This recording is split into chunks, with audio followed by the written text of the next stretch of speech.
ام المومنین حضرت اماں عائشہ صدیقہ رضی اللہ تعالی عنہا روایت کرتی ہے کہ ہمارے نبی اکرم نور مجسم صلی اللہ علیہ وآلہ وسلم نے ارشاد فرمایا کہ 3 لوگوں کو میری زیارت نہیں ہوگی، ان میں سے ایک ماں باپ کا نافرمان ہے۔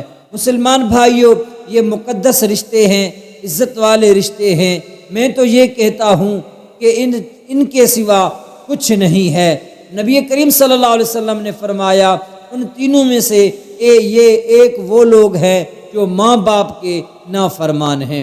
حضرت عوام بن ہوشب رضی اللہ تعالی عنہ فرماتے ہیں، کتاب الترغیب الترہیب میں ہے یہ واقعہ۔ آپ فرماتے ہیں کہ میں ایک شہر سے گزر رہا تھا، اس ٹائم تقریباً وقت عصر کا تھا، عصر کی اذانیں ہو رہی تھی، تو اس شہر کے قریب ایک قبرستان تھا۔ میرا گزر ہوا تو میں نے دیکھا کہ ایک قبر پھٹ گیا ہے، اس سے ایک شخص نکلا، اس کا سارا بدن انسان کا تھا، اوپر والا حصہ گدھے کا تھا۔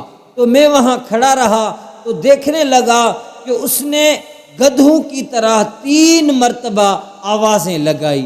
میں حیران ہو گیا۔ حضرت عوام بن ہوشب رضی اللہ تعالی عنہ فرماتے ہیں میں کھڑا رہا، یہ سارا منظر میں نے دیکھا۔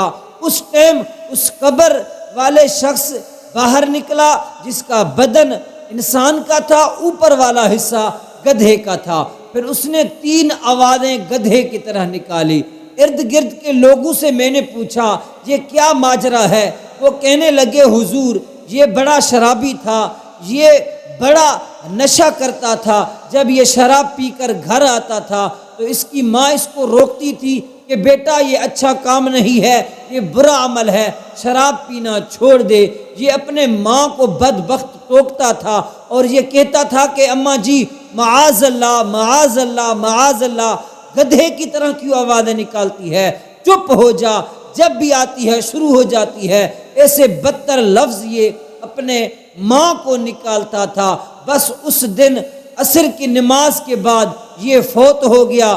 اب اس دن سے لے کر عصر کی اذان ہوتی ہے، اس کا قبر پھٹتا ہے، قبر پھٹ کر پھر اس کا جسم اپنا ہوتا ہے، اوپر سے گدھا والا اس کا سر آ جاتا ہے، پر اسی طرح یہ 3 مرتبہ گدھوں کی طرح آواز نکالتا ہے۔ یہ اس طرح ہوا، اس کو یہ سزا ملا ہے جو یہ اپنے ماں کا نافرمان تھا۔ معاذ اللہ اس نے ماں کی حد کر دی نافرمانی میں۔ اے لوگو، اس لیے اپنے ماں باپ جیسے مقدس رشتوں سے جو ہے اچھا سلوک کرو۔ یہ راضی ہیں تو سمجھو اللہ اور اللہ کا رسول بھی راضی ہے۔ اس لیے مدینے والے سائیں نے فرمایا کہ ان تینوں لوگوں میں سے ایک تو وہ بندہ ہے جس کو میری زیارت نہیں ہوگی، جس نے اپنے ماں باپ کی نافرمانی کی۔ دعا ہے اللہ رب العالمین ہم سب کو اپنے والدین کا فرما بردار بنائے۔